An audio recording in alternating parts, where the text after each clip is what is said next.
सोने की, जिसे लेकर शॉकिंग खबर एक आई। अगर आपके घर शादी है तो ये खबर सावधानी से देखें। अगर आप सोना खरीदने का प्लान बना रहे हैं तो ये खबर आपके लिए है। अगर आप सोने में निवेश करते हैं तो यह खबर आपके लिए बहुत ही विशेष है। दावे किए जा रहे हैं कि सोने के दाम में बड़ी गिरावट आने वाली है। गिरावट 5-10 हजार की नहीं, बल्कि इससे बहुत बड़ी बताई जा रही है। तो क्या सोना 1 लाख रुपए के नीचे आ जाएगा या फिर 75,000 के आंकड़े को छू जाएगा? ये कोरी अफवाह है या फिर गिरावट का कोई संकेत?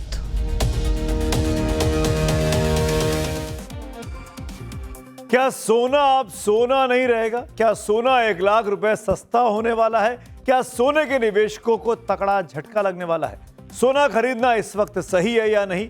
ऐसे कई सवाल हैं जो इस वक्त सोशल मीडिया से लेकर लोगों के दिलो दिमाग में तैर रहे हैं। ऐसे कई सवालों का सटीक जवाब आज हम आपको देंगे, लेकिन पहले आपको यह बता दें कि आज सोना कितना गिरा है। सोने में आज के दाम में करीब 2,000 रुपए प्रति 10 ग्राम की मामूली सी गिरावट देखी जा रही है। MCX पर गोल्ड 1,52,000 रुपए प्रति 10 ग्राम पर ट्रेड कर रहा है। सोने के दाम पिछले 13 महीने में दोगुने हो चुके हैं। 1 जनवरी 2025 को जो सोना 76,000 रुपए प्रति 10 ग्राम था, वो 19 सितंबर 2025 को उसी सोने ने 1 लाख रुपए का आंकड़ा पार कर दिया। इसके बाद तो सोने ने ऐसी दौड़ लगाई, ऐसी फर्राटा गति से दौड़ा कि 29 जनवरी 2026 को 1,75,000 रुपए प्रति 10 ग्राम तक ये पहुंच गया। लेकिन इसके बाद सोने की तेजी में ब्रेक लगा। उतार चढ़ाव के बीच अब सोना करीब 1.5 लाख रुपए प्रति 10 ग्राम के करीब बिक रहा है। लेकिन सवाल है कि अब आगे क्या होगा? इसी से जुड़ी एक शॉकिंग खबर और सामने आई है, जिससे निवेशक और ट्रेडर्स थोड़े डर गए हैं। कयास ये लगाए जा रहे हैं कि सोने का भाव 1 लाख रुपए से नीचे आ सकता है। कई जानकार तो सोने का भाव 76,000 रुपए प्रति 10 ग्राम तक भी देख रहे हैं, यानी ऑल टाइम हाई से करीब 1 लाख रुपए नीचे सस्ता। और इसकी वजह है ट्रंप और पुतिन। जी हां, इस कहानी में भी ट्रंप और पुतिन है। सोने की इस गिरावट के पीछे रूस का अमेरिका को दिया एक ऑफर माना जा रहा है। अगर यह डील हो गई तो सोने की कीमत में गिरावट का बैक गियर लग सकता है। रूस और अमेरिका की दोस्ती से सोने की कीमतों में भूचाल आ सकता है। खबर है कि ट्रंप और पुतिन ने एक बार फिर हाथ मिला लिया है। यूक्रेन की कुर्बानी का वादा करके ट्रंप ने ऐसी चाल चल दी है जिससे गोल्ड मार्केट हिल गया है। सोने की कीमत में बड़ी गिरावट का दावा उस ऑफर से जोड़कर किया जा रहा है जो यूक्रेन के बदले रूस ने अमेरिका को दिया है। खबर है कि यूक्रेन के साथ खत्म होने के बाद रूस अमेरिकी डॉलर में ट्रेड शुरू करेगा। अभी रूस अपनी करेंसी रूबल में ट्रेड करता है। इससे अमेरिकी डॉलर की मांग बढ़ेगी और सोने की घटेगी। अभी तक ब्रिक्स देश अपने रिजर्व में डॉलर कम और सोना ज्यादा इकट्ठा कर रहे हैं, लेकिन रूस और अमेरिका के बीच अगर डील पक्की हुई तो जियोपॉलिटिक्स में इसका बड़ा असर देखने को मिल सकता है, क्योंकि कई देश डॉलर का रिजर्व बढ़ाएंगे और सोना बेचेंगे, जिसका सोने की कीमत में ग्लोबल असर देखने को मिलेगा और सोना धड़ाम से गिर सकता है। तो भारत में सोना ऑल टाइम हाई से करीब 15% सस्ता हो चुका है। लेकिन सवाल ये कि क्या रूस के डॉलर में ट्रेड करने से सोने के दाम और घटने लगेंगे, ये समझना भी जरूरी है। दरअसल ट्रंप की दादागिरी के सामने कई देश सीना तान कर खड़े हैं। दुनिया के कई देशों ने, खासकर ब्रिक्स देशों ने डॉलर का रिजर्व कम किया और सोने में निवेश बढ़ा दिया। इसी वजह से सोना रॉकेट की तरह भागा था। अगर भारत की बात करें तो 2005 में देश की तिजोरी में कुल फॉरेन रिजर्व का 4.3% गोल्ड था, लेकिन 2025 में यह बढ़कर करीब 15% हो गया।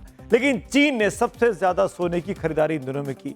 साल 2000 से 2025 तक सिर्फ 5 सालों में चीन का गोल्ड रिजर्व 483% बढ़ा। ब्राजील जैसे देश ने तो 2025 में ही 16 टन सोने को खरीदा। ट्रंप के सत्ता में आने के बाद टैरिफ का ऐसा चाबुक चलाया गया कि कई देशों के सेंट्रल बैंक सोना खरीदने लगे। अकेले ब्रिक्स देशों के पास दुनिया का करीब 20% गोल्ड इकट्ठा हो चुका है। ब्रिक्स देशों में रूस भी शामिल है। ऐसे में अगर अमेरिका और रूस के बीच डॉलर ट्रेड पर बात बन जाती है तो फिर डॉलर की डिमांड बढ़ेगी। इससे कई देश अपना गोल्ड रिजर्व तेजी से कम कर सकता है, यानी बेच सकते हैं। इससे मार्केट में गोल्ड की सप्लाई तेजी से बढ़ेगी और अगर सप्लाई डिमांड के मुकाबले बहुत ज्यादा होगी तो सोने के दाम भी उतनी ही तेजी से गिर सकते हैं। इसी को लेकर सोने में तेज गिरावट के कयास इन दिनों जमकर लग रहे हैं। आपके घर परिवार में भी सोना खरीदना है तो थोड़ा इंतजार कर लीजिए। और अब बात करते हैं ईरान की, जिसके खिलाफ अमेरिका ने फाइनल चढ़ाई कर दी। अमेरिका और ईरान के बीच तनाव में मिडिल ईस्ट का गला सूखा हुआ है। कोई नहीं जानता कि कब कौन किस पर हमला कर दे। दोनों के बीच जिनेवा में आखिरी बातचीत होने वाली है। ईरान के विदेश मंत्री अब्बास अरागची जिनेवा पहुंच चुके हैं। अमेरिका की तरफ से स्टीव विटकॉफ और जेरेड कुशनर वार्ता में शामिल होंगे। लेकिन सवाल यह है कि अगर बातचीत सफल नहीं हुई तो क्या होगा? क्या ट्रंप हमले के आदेश पर फाइनल मोहर लगा देंगे? हालांकि बातचीत से पहले ही ट्रंप ईरान की चेतावनी दे रहे हैं, लेकिन ईरान भी कहां झुकने वाला है? कुल मिलाकर जिनेवा में बातचीत से पहले मिडिल ईस्ट का तापमान चढ़ा हुआ है। अमेरिकी B-2 बॉम्बर नाम सुनते ही दुश्मन की रूह कांप जाती है। अब अमेरिका का यही बाहुबली खामनेई का खात्मा करने के लिए उड़ान भरने वाला है। अगर जिनेवा में बातचीत हुई फेल तो हो जाएगा खामनेई का खेल।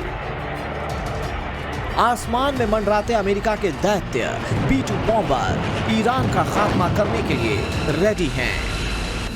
ट्रंप ने जिनेवा बातचीत से पहले ही ईरान पर जुबानी बमबारी शुरू कर दी है।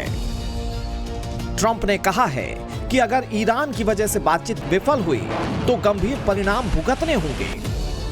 ट्रंप ने खामनेई के उन जख्मों को कूरे देते हुए घाव ताजा कर दिए हैं जब पिछले साल जून में ईरान के परमाणु ठिकानों पर अमेरिका ने B-2 बॉम्बर से बारूदी बारिश की थी।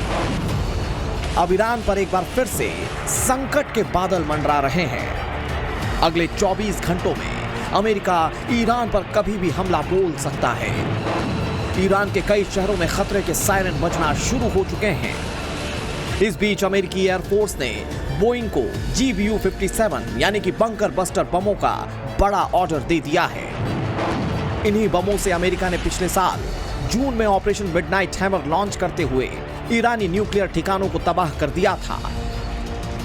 ये बम जमीन के नीचे जाकर टारगेट पर हमला करने की ताकत रखते हैं। GBU-57 को दुनिया का सबसे ताकतवर बम माना जाता है, जिसे B-2 बॉम्बर से गिराया जाता है। बंकर बमों की कमी ना पड़े इसके लिए ऑर्डर दे दिया गया है और B-2 बॉम्बर को रेडी मोड में रखा गया है। यानी साफ है कि अमेरिका ईरान के खिलाफ कुछ बड़ा करने वाला है। एक तरफ अमेरिका ईरान पर बमबारी का खाका तैयार कर रहा है, दूसरी तरफ खामेनेई की मिसाइलें भी काउंटर अटैक के लिए तैयार हैं। ईरानी आर्म फोर्सेस के निशाने पर मिडिल ईस्ट में मौजूद अमेरिका के दर्जनों एयरबेस हैं। ईरान की मिसाइलें और आधुनिक फाइटर प्लेन भी अमेरिका को मुंहतोड़ जवाब देने के आदेश का इंतजार कर रहे हैं। ईरान के पास मिसाइलों और ड्रोन की एक बड़ी फौज है। ईरान की मिसाइल पावर न सिर्फ अमेरिका बल्कि इजराइल को भी चुनौती देने की ताकत रखती है। पिछले साल इजराइल के खिलाफ जवाबी हमले में ईरानी मिसाइलों की ताकत को पूरी दुनिया देख चुकी है। ईरान ने यह हमला तब किया था जब इजराइल और अमेरिका दोनों ने दावा किया था कि उन्होंने ईरानी एयर डिफेंस, मिसाइल फैक्ट्री और परमाणु फैसिलिटी को तबाह कर दिया है। ईरान का सबसे बड़ा मिलिट्री हथियार उसकी मिसाइल और ड्रोन क्षमता है। ईरान के पास लंबी दूरी के ड्रोन के अलावा बैलिस्टिक और हाइपरसोनिक मिसाइलों का बड़ा जखीरा है। इजराइल के साथ 12 दिन की लड़ाई के दौरान ईरान ने 500 से ज्यादा मिसाइलें दागी थी, जिनमें से कई इजराइल के advanced multi layered air defence system को बाईपास करके टारगेट पर गिरी थी। ऐसे में अमेरिका ईरान को हल्के में लेने की भूल कतई नहीं कर सकता, क्योंकि खामनेई के सिर पर भी ट्रंप से बदला लेने का खून सवार है।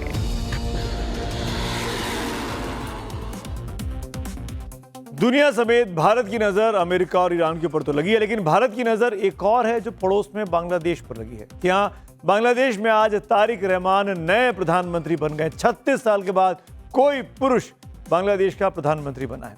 राष्ट्रपति मोहम्मद शाहबुद्दीन ने संसद भवन में तारिक साहब को पीएम पद की शपथ दिलाई। इसके साथ ही 18 महीने से चल रही अंतरिम सरकार का कार्यकाल खत्म हो गया। Tariq Rahman Bangladesh national party BNP के अध्यक्ष हैं और वो पहली बार प्रधानमंत्री बन रहे हैं। इससे पहले आज दोपहर में बीएनपी के सांसदों ने उन्हें संसदीय दल का नेता चुना था। तारिक रहमान की सबसे मजबूत पहचान ये है कि वो पूर्व प्रधानमंत्री खालिदा जिया और पूर्व राष्ट्रपति जियाउर रहमान के बेटे हैं। 17 साल तक लंदन में रहने के बाद वो 2 महीने पहले ही बांग्लादेश वापस लौटे थे। तारिक रहमान के मंत्रिमंडल में 25 कैबिनेट मंत्रियों और 24 राज्य मंत्रियों को शपथ भी दिलाई गई। इसमें हिंदू मंत्री भी शामिल है। जी हां, हिंदू समाज से आने वाले नितई रॉय चौधरी को शामिल किया गया है। नितई रॉय पेशे से वकील हैं। नितई रॉय की जीत इसलिए भी खास है क्योंकि उन्होंने जमात इस्लामी के उम्मीदवार को हराया। इससे पहले भी नितई रॉय हुसैन मोहम्मद की सरकार में यूथ और स्पोर्ट्स मिनिस्टर रह चुके हैं। लेकिन इस बार नितई रॉय का मंत्री बनना भारत के लिए बहुत अहमियत रखता है। बार बार कहा गया कि अल्पसंख्यकों के साथ ज्यादती हो रही है। एक संदेश देने की कोशिश तारिक रहमान ने की कि अल्पसंख्यकों को साथ लेकर चलेंगे। बांग्लादेश की तरफ से 13 देशों को तारिक रहमान के शपथ ग्रहण कार्यक्रम में निमंत्रण भेजा गया था। इसमें भारत भी शामिल है। हालांकि पीएम मोदी दिल्ली में चल रही एआई समिट और फ्रांस के राष्ट्रपति इमैनुअल मैक्रों के भारत आने के प्री शेड्यूल प्रोग्राम की वजह से बांग्लादेश इस शपथ ग्रहण समारोह में नहीं जा पाए। लेकिन भारत ने इस मौके को भूला नहीं। सबसे पहले भारतीय प्रधानमंत्री नरेंद्र मोदी ने फोन पर बधाई दी थी चुनाव जीतने के बाद तारिक रहमान को, सबसे पहले। और अब जब मौका था वहां जाने का उनके शपथ ग्रहण में, तो अपने देश के जो संवैधानिक पद पर बैठे व्यक्ति हैं, यानी लोकसभा के स्पीकर ओम बिरला साहब, उनको सरकार ने चुना कि आप जाइए और वहां पे शपथ ग्रहण समारोह में भारत को रिप्रेजेंट करिए। बांग्लादेश की नई सरकार भारत के लिए बहुत अहम है। भारत को ये उम्मीद है कि नई सरकार बांग्लादेश में हिंदुओं के खिलाफ जो हमले हो रहे थे उन पर वो वहां पर लगाम लगाएगी, हिंदुओं को सुरक्षित करेगी। तारिक रहमान की कोशिश भारत और बांग्लादेश की दोस्ती को नई पहचान दिला सकती है। मत भूलिए कि जिस सरकार को हटाकर ये सरकार बनी है तारिक रहमान की बीएनपी की, जो सरकार हटी, उनकी नेता शेख हसीना दिल्ली में पनाह लिए हुए हैं।